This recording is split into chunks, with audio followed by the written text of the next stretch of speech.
Mesdames et messieurs, chers collègues, la séance est ouverte. Merci, mesdames et messieurs les députés. L'ordre du jour de la présente séance appelle un point unique. Adresse de M. Antonio Tajani, président du Parlement européen à la représentation nationale de Côte d'Ivoire. Avez-vous, mesdames et messieurs, des observations sur cet ordre du jour? Pas d'observation. L'ordre du jour est adopté.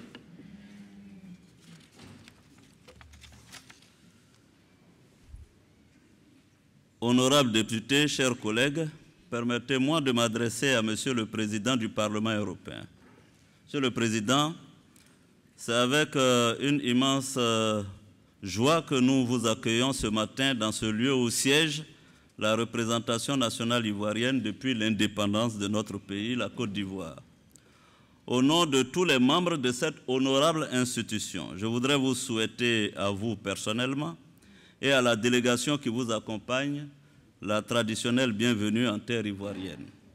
Monsieur le Président, permettez-moi d'insister au tout début de mon propos sur la symbolique qui sous-tend votre présence ici ce matin.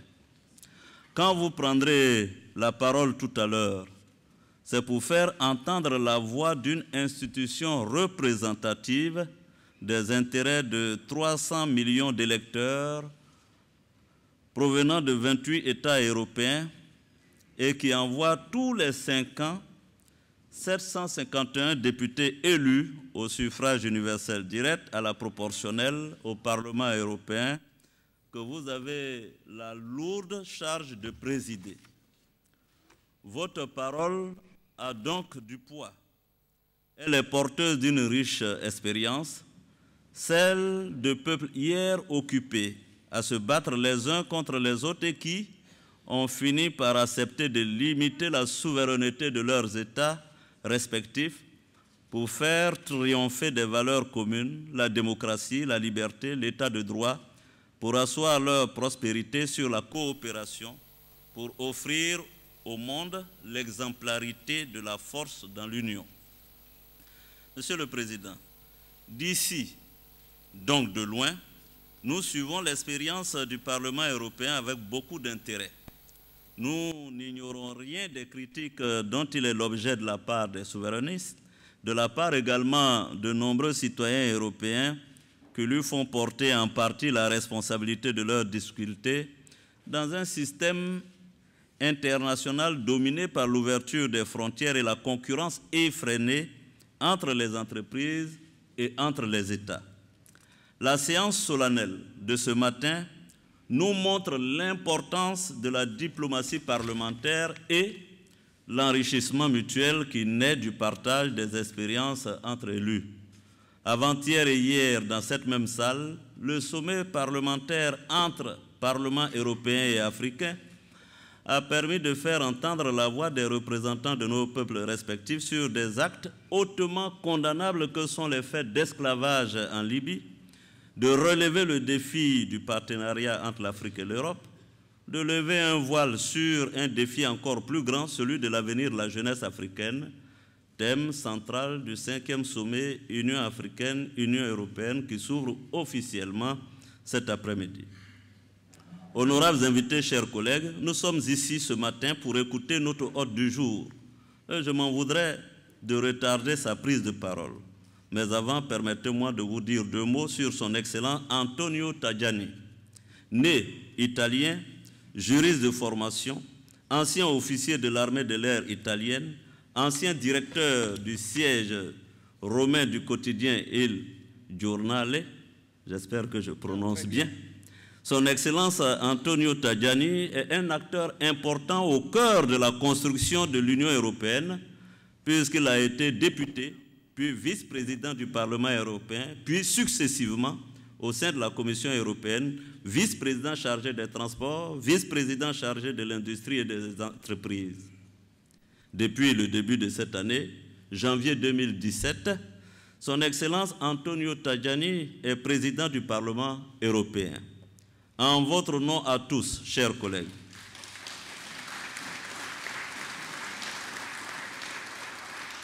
Merci.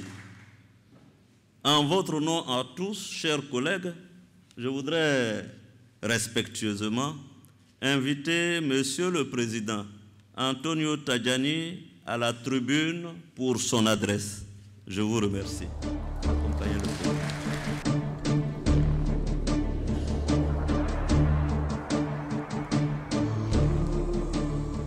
Monsieur le Président de l'Assemblée nationale, Guillaume Soro, Mesdames et Messieurs les députés, tout d'abord, Monsieur le Président, je voudrais vous remercier de m'accueillir dans votre prestigieuse institution. Mais en tant qu'Italien, comme vous l'avez dit, très bonne prononciation en italien, hein, je comprends quand l'hospitalité est seulement formelle ou est amicale. Ici, je suis à l'aise parce que je vois qu'il y a des amis. Un grand merci, Monsieur le Président.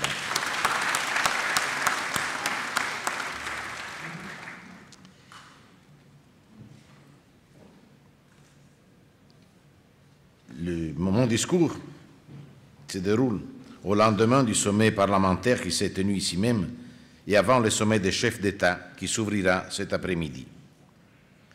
Et en tant que président du Parlement européen, il est important pour moi de m'exprimer devant vous, car votre institution est le symbole de la démocratie et de la diversité de la Côte d'Ivoire. Votre pays fait figure d'interlocuteur privilégié de l'Union européenne. En effet, vous le savez, en juin dernier, le président Ouattara s'est adressé en plénière du Parlement européen à Strasbourg. Me voici aujourd'hui devant vous. Ceci est une preuve d'amitié entre nos deux peuples. Et je tiens particulièrement à saluer le peuple ivoirien qui a démontré sa volonté de tourner la page des crises successives que le pays a traversées pour se projeter vers l'avenir. Et un avenir qui sera, j'en suis certain, positif. Le pays, en effet, sorti il n'y a pas si longtemps d'une crise politico-militaire, il est devenu, en quelques années, une des économies les plus dynamiques du continent, avec une croissance estimée à 8% cette année.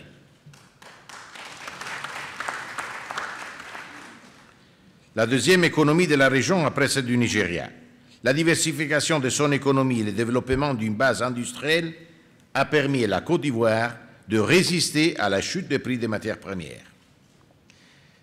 Ma visite hier après-midi au site industriel CEMOI de transformation du cacao m'a permis de voir concrètement les processus de modernisation que le pays a engagés.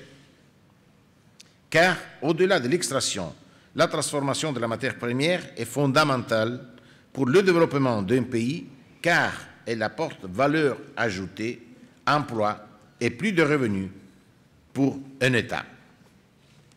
Ceci est le cas pour le cacao qui représente le 15% du PIB national, plus de la moitié des exportations du pays et 2/3 des emplois et revenus des Ivoiriens. C'est le modèle à suivre, une base industrielle et la diversification de l'économie. Je salue à ce titre le plan national de développement qui a comme ambition, à travers de nombreuses réformes, d'atteindre l'émergence à l'horizon 2020. Je partage cette ambition et je suis optimiste.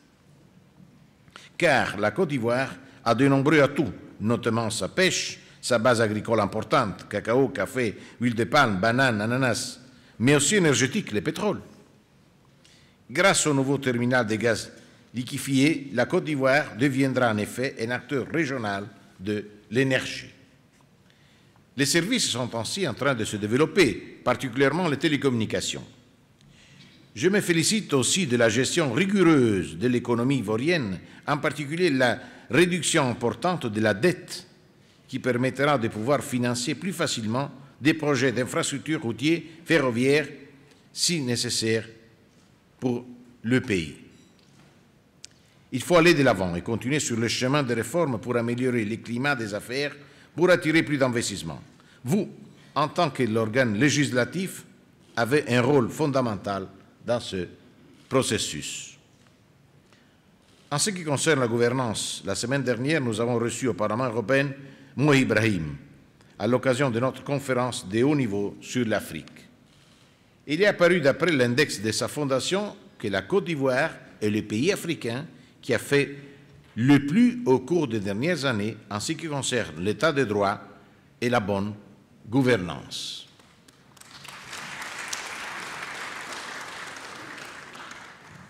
Je voudrais aussi souligner l'abolition de la peine de mort qui renforce encore plus nos valeurs communes, car l'Union européenne est la seule région au monde sans peine de mort. Toutes ces avancées font que la Côte d'Ivoire a eu un regain de force à niveau régional, continental et international. Au-delà des manifestations sportives comme le jeu de la francophonie célébré cet été, la Côte d'Ivoire reçoit le sommet Union africaine, Union européenne, ainsi que tous les événements annexes, les sommets parlementaires ou les business forums, pour n'en citer que deux. Sur la scène internationale, la Côte d'Ivoire, pour la période 2018-2019, entrera comme membre non permanent au Conseil de sécurité des Nations unies. Je vous en félicite. Je veux ajouter quelques mots sur les Nations unies. L'Europe et l'Afrique, ensemble, et vous, en tant que futur membre au Conseil de sécurité des Nations unies, vous jouerez un rôle important. Pourquoi? Il faut travailler ensemble pour défendre la paix. Face à ce qui se passe en Corée du Nord, nous avons le devoir, ensemble, Africains et Européens, de nous engager pour dire ça suffit. Il ne faut pas augmenter le risque de guerre. La guerre nucléaire serait un désastre. Ce n'est pas seulement un problème pour l'Extrême-Orient, va être un problème pour nous tous. Voilà pourquoi les Africains et les Européens ensemble, à l'ONU, pourraient avoir une majorité pour défendre la paix, pour dire ça suffit quand il faut le dire. Parce que certaines fois, il faut dire ça suffit. Et je pense que pour ce qui concerne les nucléaires, il faut dire ça suffit. L'Afrique et l'Europe veulent travailler en paix, la main dans la main, pour aider les jeunes, pour donner une prospérité à nos pays. Voilà pourquoi je pense, à niveau des Nations Unies, vous avez un grand rôle à jouer. Parce que si nous voulons défendre la paix, nous, Africains et Européens, nous devons travailler encore d'une façon plus forte dans les prochaines années. Vous êtes donc devenu un acteur incontournable, démontré aussi par l'attention de la présidence allemande du G20 à votre pays. À vous de cultiver ces succès. Cela dit, je dois dire tout notre regret de ne pas voir à la Coupe du Monde en Russie les éléphants.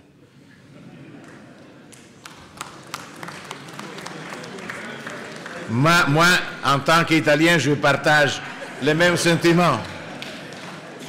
On pourrait proposer, au lieu de voir à la télévision le match entre les autres, d'organiser un match de foot à Rome ou à Abidjan et Côte d'Ivoire, Italie, comme ça on va s'amuser en essayant de regarder nos équipes qui malheureusement sont dehors de la Coupe. Mais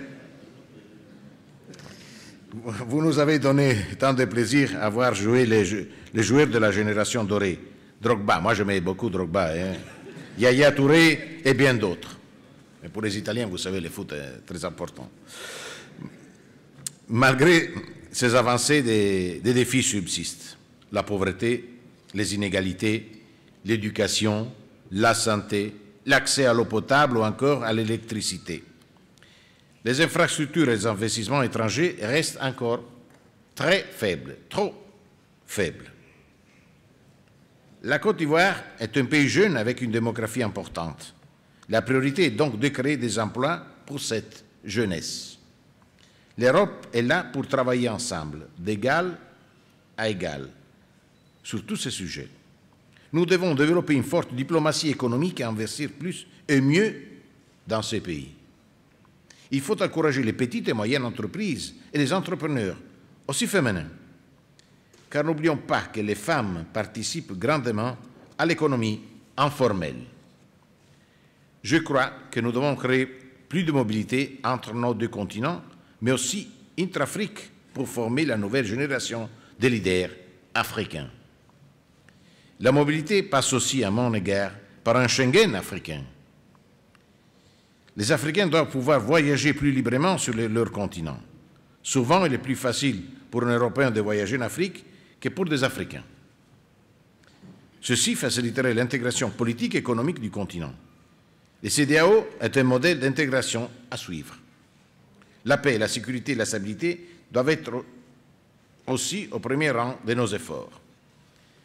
Sachez que nous n'oublions pas que la Côte d'Ivoire, comme l'Europe, a été frappée par des attaques terroristes, notamment à Grand Bassam.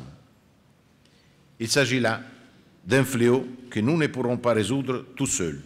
Nous devons coopérer ensemble dans ce domaine, aussi à travers les organisations régionales comme la CEDEAO ou l'Union africaine. Mais n'oublions pas aussi la piraterie maritime ou encore le narcotrafic. Pour cela, il faut donner une attention particulière au Sahel pour éviter que les terroristes et les trafiquants se propagent dans toute l'Afrique de l'Ouest. C'est votre intérêt, mais c'est aussi notre intérêt. Gagner ce défi contre le terrorisme. Ce ne sera pas facile, mais il faut le faire. Et si nous travaillons la main dans la main contre le terrorisme, nous gagnerons. Votre pays a toujours été un symbole de diversité culturelle et religieuse. C'est une richesse qui va préserver dans la lutte contre la radicalisation. Je pense que le dialogue interreligieux est très important, aussi en Europe, pour expliquer que qui tire en nom de Dieu tire contre Dieu. Il faut le faire. Il faut parler entre les différentes religions. Nous avons en Europe des chrétiens, des juifs, des musulmans. Il faut permettre à chacun de défendre sa religion. La religion, ce n'est pas la haine. La religion doit être l'amour, exactement le contraire. Et votre pays, je pense, est un bon exemple. Enfin, n'oublions pas le développement durable et le changement climatique. Un autre sujet essentiel, car sans en être responsable, la Côte d'Ivoire subit ses effets, sécheresse, inondations, érosion côtière. Nous avons été ensemble à l'origine du succès de l'accord sur le climat de Paris. À nous, maintenant, de les respecter. Le phénomène de la migration doit aussi être au centre de notre attention. Voilà pourquoi il faut agir sur les investissements, la stabilité, le changement climatique. Je en parlais avec le président Ouattara ce matin, parce que je pense que ce défi est très important. Il faut bien sûr travailler pour la stabilité du nord de l'Afrique, pour la stabilité de la région du Sahel. Il faut permettre aux jeunes Africains de rester ici. Il faut aussi bloquer le scandale que nous avons vu du début d'une nouvelle saison d'esclavage. Il faut le bloquer tout de suite. Voilà pourquoi, avec les parlements panafricains, nous avons décidé d'envoyer sur le terrain des députés européens et africains pour voir ce qui se passe.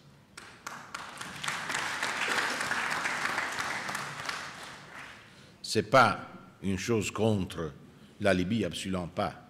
C'est une chose contre des trafiquants, contre les passeurs, qui ne savons pas d'où ils viennent. Bien sûr, il y a des organisations au niveau international, africaines, européennes, nous ne savons pas. Ce n'est pas une attaque à la Libye, nous respectons, nous voulons que la Libye retrouve son unité. Nous voulons seulement bloquer cette histoire, le début d'une nouvelle saison d'esclavage. C'est inacceptable pour vous et pour nous.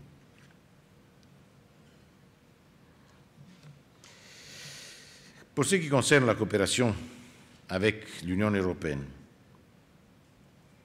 vous le savez, notre relation est déjà bien établie et nous disposons de plusieurs instruments qui la concrétisent. Par exemple, le Fonds européen de développement, qui atteint à 273 millions d'euros pour la période 2014-2020, avec une attention prioritaire à la paix, à l'agriculture et à l'énergie. Mais il en existe aussi d'autres comme l'instrument de contribution à la paix et à la stabilité qui pourraient être utiles pour le désarmement, la démobilisation et la réintégration.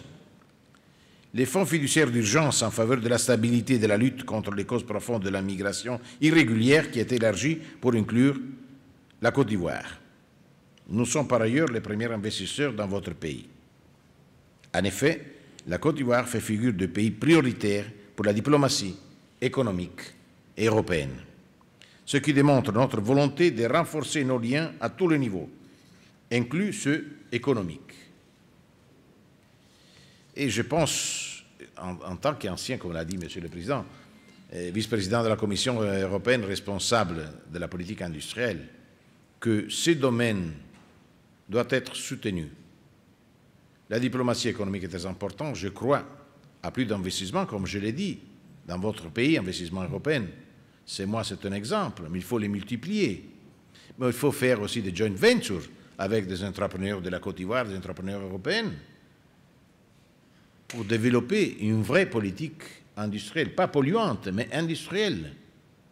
Si vous avez un problème de chômage, nous aussi, nous avons dans mon pays, en Espagne, en France, il y a un problème de chômage des jeunes. La seule façon de trouver du travail pour les jeunes, c'est de renforcer la politique industrielle. Industrie, petite et moyenne entreprise. Il faut avoir de start-up.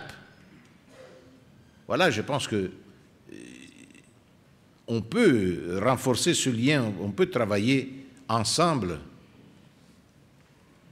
Nous sommes prêts à vous présenter notre savoir-faire dans les domaines des entreprises industrielles. Et bien sûr, une industrie moderne doit être une industrie qui travaille à niveau du digital. La digitalisation, c'est l'avenir. Ce n'est pas pour mon âge, mais pour mes enfants, oui. Et alors, il faut travailler ensemble, découvrir ce que nous pouvons faire, avoir des entreprises modernes, compétitives. Comme je l'ai dit, dans les matières premières, on peut faire beaucoup mieux et beaucoup plus. Voilà pourquoi moi j'y crois dans cette coopération. J'ai commencé à travailler avec l'Union africaine quand j'étais commissaire au transport pour lier les réseaux entre les réseaux transeuropéens et les réseaux transafricains pour développer l'économie. Mais aussi, comme je l'ai dit, pour avoir une industrie compétitive, il faut avoir aussi des travailleurs bien formés. Voilà pourquoi il faut investir dans l'éducation. Beaucoup plus, pas seulement chez vous, mais aussi chez nous. Les universités, les écoles. Moi, je pense aussi à des échanges entre les universités de la Côte d'Ivoire, les universités européennes, les universités africaines et les universités européennes pour renforcer les liens. Parce que l'éducation, sans formation, il n'y a pas d'avenir. Il faut investir aussi l'argent, pas le gaspiller à droite, à gauche. Il faut décider où il faut faire des investissements. Quand je parle d'un plan Marshall pour l'Afrique, j'ai dit qu'il faut investir beaucoup plus en tant qu'Européenne chez vous, mais pas pour donner de l'argent à quel pays ou à un autre pays. Pour renforcer le réseau de transport, les réseaux numériques, l'éducation, la formation, les échanges. Voilà, moi je pense aussi, et je conclus, qu'il faut avoir une stratégie politique. Ça ne suffit pas seulement trouver la façon de voir des échanges à niveau commercial, à niveau industriel. Il faut avoir une stratégie politique, comme je l'ai dit, pour la paix. Afrique et Europe peuvent travailler ensemble et avoir une majorité à l'ONU. Il faut avoir une stratégie aussi pour le développement économique, pour la stabilité du monde, de ce côté du monde, la Méditerranée, et aussi tout ce qui sont les parcours de bateaux qui arrivent de la Chine, qui passent à côté de l'Afrique, ou ceux qui soit à droite, soit à gauche. Alors, une volonté politique. Voilà pourquoi est très important l'engagement du Parlement. Parce que vous et nous représentons les citoyens africains et européens. Que nous ne pouvons pas seulement décider à niveau de chef. Il faut faire bien comprendre aux citoyens que ces engagements sont très importants pour eux. Voilà pour la politique. Essayer d'accourcir la distance qu'il y a, par exemple, chez nous, entre le Parlement, les institutions européennes et les citoyens. Certaines fois, ils ne comprennent pas ce que nous faisons. Voilà pourquoi Ils votent certaines fois, les citoyens, pour des partis populistes. Évidemment, ils sont mécontents de nos réponses. Il faut communiquer mieux et travailler mieux. Mais ce sont les parlements qui doivent pousser les autres institutions. Voilà pourquoi je pense qu'il est très important aussi, comme l'a dit Monsieur le Président, la diplomatie parlementaire. C'est très important.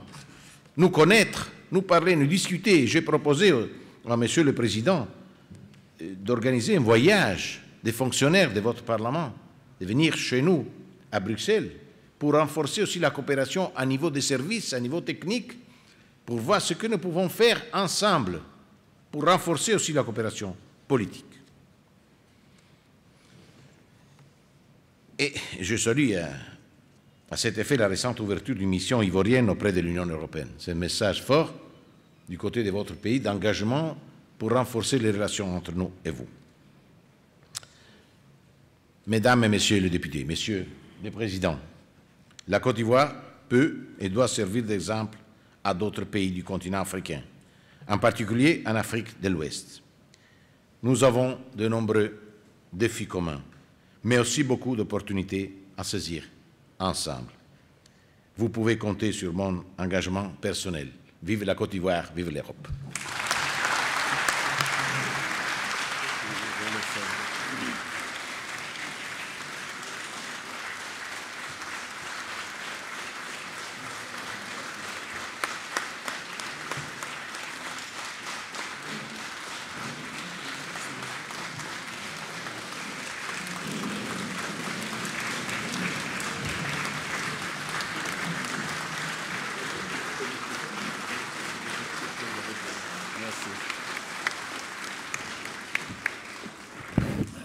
Mesdames et Messieurs les députés, chers invités, nous venons d'écouter le message qui nous a été livré par notre collègue membre du Parlement européen, Son Excellence le Président Antonio Tajani.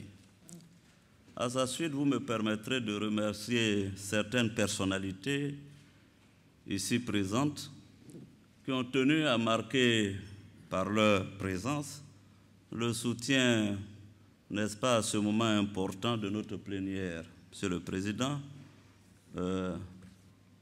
à tout Seigneur, tout honneur, permettez-moi de saluer le nonce apostolique ici présent, tout à fait par hasard.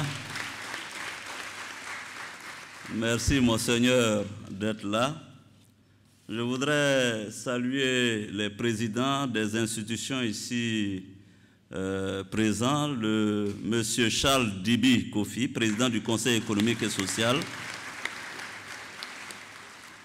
qui est accompagné par Madame Mato Sissé, conseiller au Conseil... Madame Mato Sissé, conseiller au Conseil constitutionnel, représente cette institution. Madame Chantal Camara, représente vice-présidente de la Cour suprême. Je salue les ministres du gouvernement ici présents, notamment Madame Kandia Camara, ministre de l'Éducation nationale, et Monsieur Isaac D, ministre de la Construction. Merci d'être là.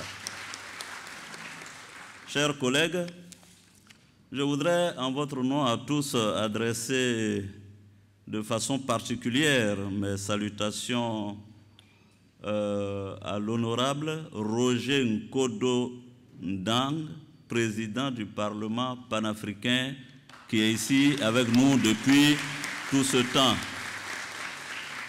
Je n'oublie pas mon ami et frère, je dis bien mon ami et frère, M. Louis Michel, co-président de l'Assemblée parlementaire paritaire ACPIE, ici présent. Merci d'être là à tous. Mesdames et messieurs les députés, nous venons ainsi d'épuiser l'ordre du jour de la présente séance. Je voudrais, vous conviendrez avec moi, remercier le président Antonio Tajani pour l'insigne honneur fait au Parlement ivoirien et surtout pour l'adresse qui se veut le signal d'une espérance renouvelée. Merci également à vous tous qui avez honoré l'Assemblée nationale de votre présence ce jour. Mesdames et messieurs, la séance est ainsi levée. Je vous remercie.